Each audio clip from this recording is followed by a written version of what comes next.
Prime Minister Netanyahu, in his address to the Israeli forces on 28 October 2023, preparing for the invasion of Gaza, urged the soldiers to remember what Amalek has done to you. This refers to the biblical command by God to Saul for the retaliatory destruction of an entire group of people known as the Amalekites, put to death men and women, children and infants, cattle and sheep, camels and donkeys. The genocidal invocation to Amalek was anything but idle. It was repeated by Mr. Netanyahu in a letter to the Israeli Armed Forces on 3 November 2023. Madam President, let the Prime Minister's words speak for themselves. Says our Holy Bible, and we do remember and we are fighting our brave troops and combatants who are now in Gaza or around Gaza. The Deputy Speaker of the Knesset, Israel's parliament, has called for the erasure of the Gaza Strip from the face of the earth. The Defense Force agrees. On 9 October, the Defense Minister, Yoav Gallant, gave a situation update to the army, where he said that as Israel was imposing a complete siege on Gaza, there would be no electricity, no food, no water, no fuel. Everything would be closed because Israel is fighting human animals. Speaking to troops on the Gaza border, he instructed them that he has released all the restraints and that Gaza won't return to what it was before. We will eliminate everything. We will reach all places.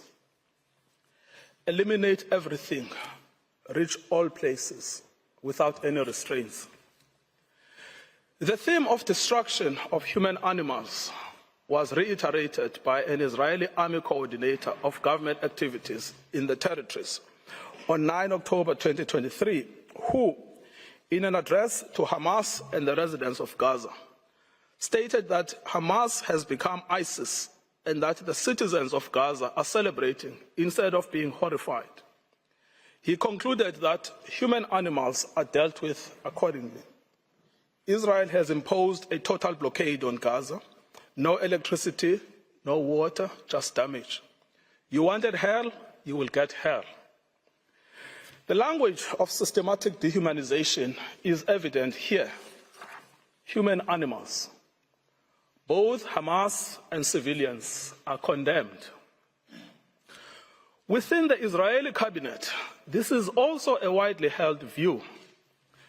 The Minister of Energy and Infrastructure, Israel Katz, called for the denial of water and fuel, as this is what will happen to a people of children killers and slaughterers.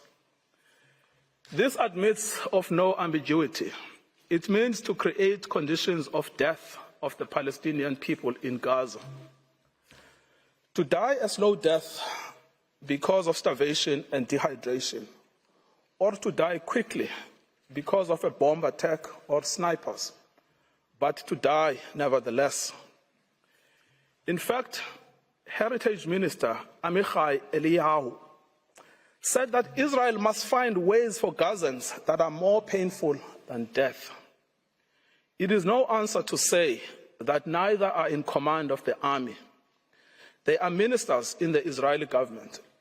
They vote in the Knesset and are in a position to shape state policy. The intent to destroy Gaza has been nurtured at the highest levels of state, as President Isaac Herzog has joined the ranks of those signing bombs destined for Gaza, having previously noted that the entire population in Gaza is responsible and that this rhetoric about civilians not aware, not involved, is absolutely not true. We will fight until we break their backbone. Later attempts by the President and others to neutralize this speech have not altered the sting of his words, which was to tar all Palestinians as responsible for the actions of Hamas. Nor, as I will show below, has it affected how state policy is understood within government. The Minister of National Security repeated the President's statements that Hamas and civilians are responsible in equal measure. On 10 November 2023, in a televised interview, he stated that when we say that Hamas should be destroyed, it also means those who celebrate, those who support, and those who hand out candy. They are all terrorists, and they should also be destroyed. These are orders to destroy and to maim what cannot be destroyed. These statements are not open to neutral interpretations or after-the-fact rationalizations and reinterpretations by Israel. The statements were made by persons in command of the state. They communicated state policy. It is simple. If the statements were not intended, they would not have been made. The genocidal intent behind these statements is not ambiguous to the Israeli soldiers on the ground. Indeed, it is directing their actions and objectives. On 7 December 2023, Israeli soldiers proved that they understood the Prime Minister's message to remember what the Amalek has done to you as genocidal. They were recorded by journalists dancing and singing. We know our motto, there are no uninvolved, that they obey one commandment, to wipe off the seed of Amalek. The Prime Minister's invocation of Amalek is being used by soldiers to justify the killing of civilians, including children. These are the soldiers repeating the inciting words of their Prime Minister.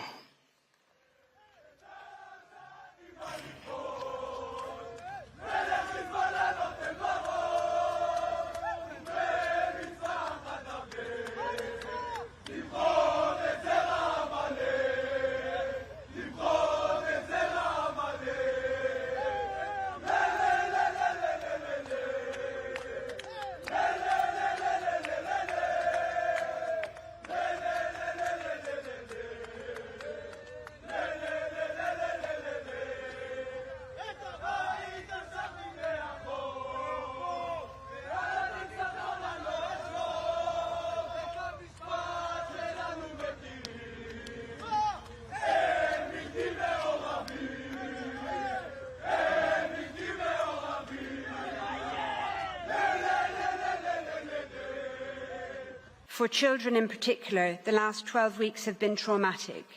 No food, no water, no school, nothing but the terrifying sounds of war, day in and day out. Gaza has simply become uninhabitable.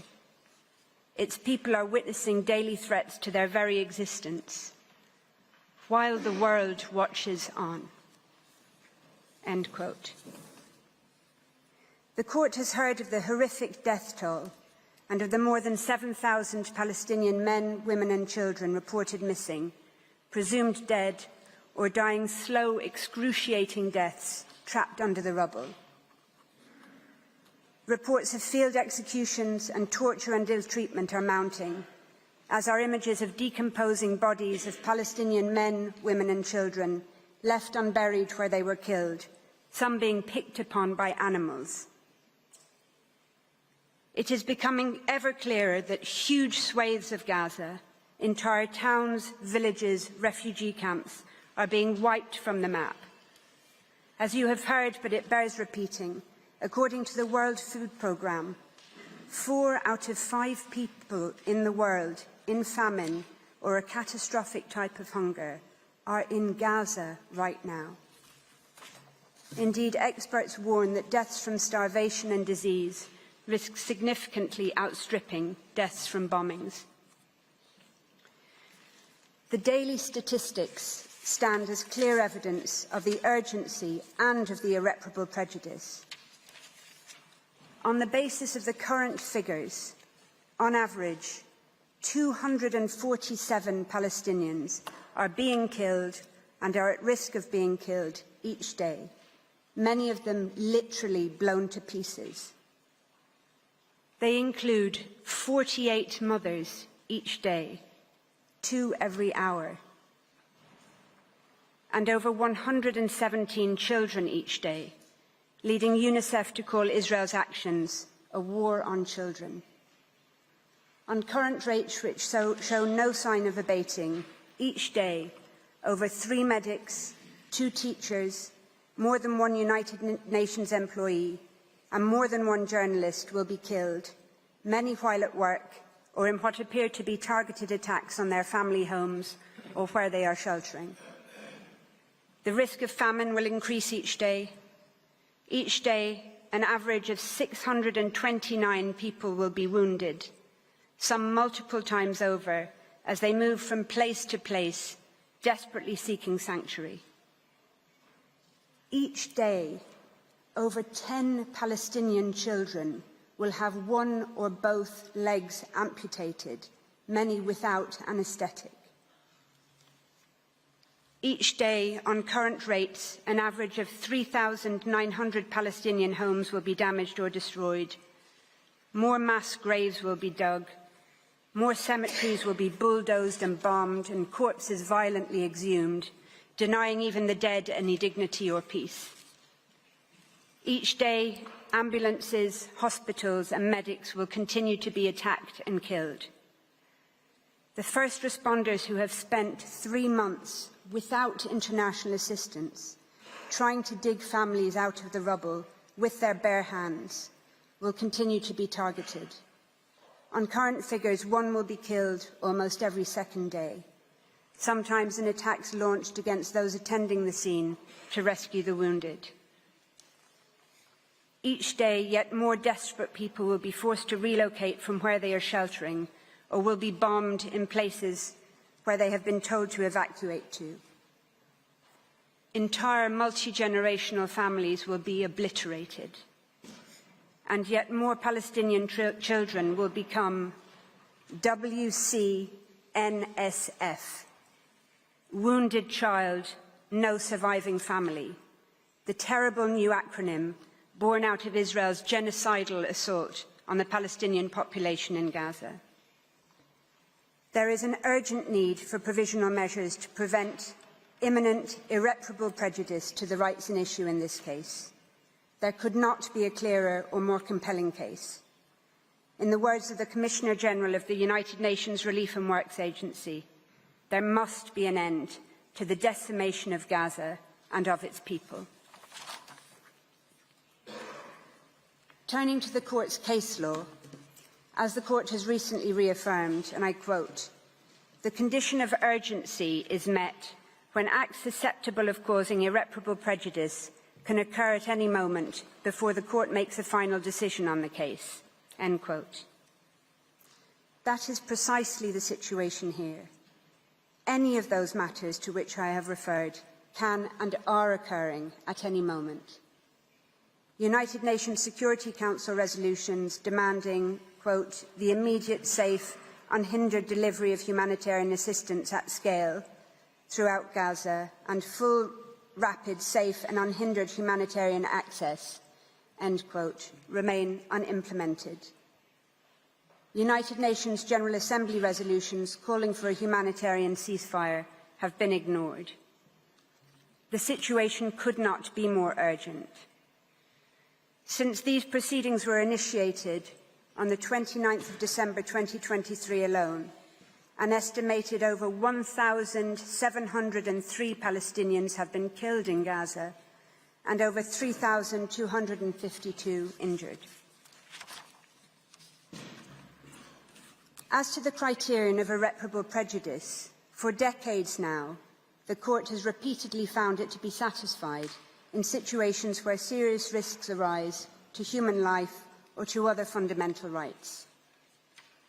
In the cases of Georgia, Russia and Armenia, Azerbaijan, the Court ordered provisional measures, having found a serious risk of irreparable prejudice where hundreds of thousands of people had been forced from their homes. Gaza represents nothing short of a moral failure, as described by the usually circumspect International Committee of the Red Cross. As underscored by United Nations chiefs, that failure has, I quote, repercussions not just for the people of Gaza, but for the generations to come who will never forget these over 90 days of hell and assaults on the most basic precepts of humanity. As stated by a United Nations spokesperson in Gaza last week, at the site of a hospital clearly marked with the symbol of the Red Crescent, where 5 Palestinians, including a 5-day-old baby, had just been killed. The world should be absolutely horrified. The world should be absolutely outraged. There is no safe space in Gaza, and the world should be ashamed. South Africa is here, before this court, in the Peace Palace. It has done what it could. It is doing what it can by initiating these proceedings, by seeking interim measures against itself as well as against Israel. South Africa now respectfully and humbly calls on this honourable court to do what is in its power to do, to indicate the provisional measures that are so urgently required to prevent further irreparable harm to the Palestinian people in Gaza, whose hopes, including for their very survival, are now vested in this court. Madame la Présidente, Mesdames et Messieurs les juges, je vous remercie de votre bienveillante attention. Je vous invite à demander au professeur Lowe Casey de prendre le podium pour décrire les mesures conservatoires revendiquées par l'Afrique du Sud de la part du peuple palestinien.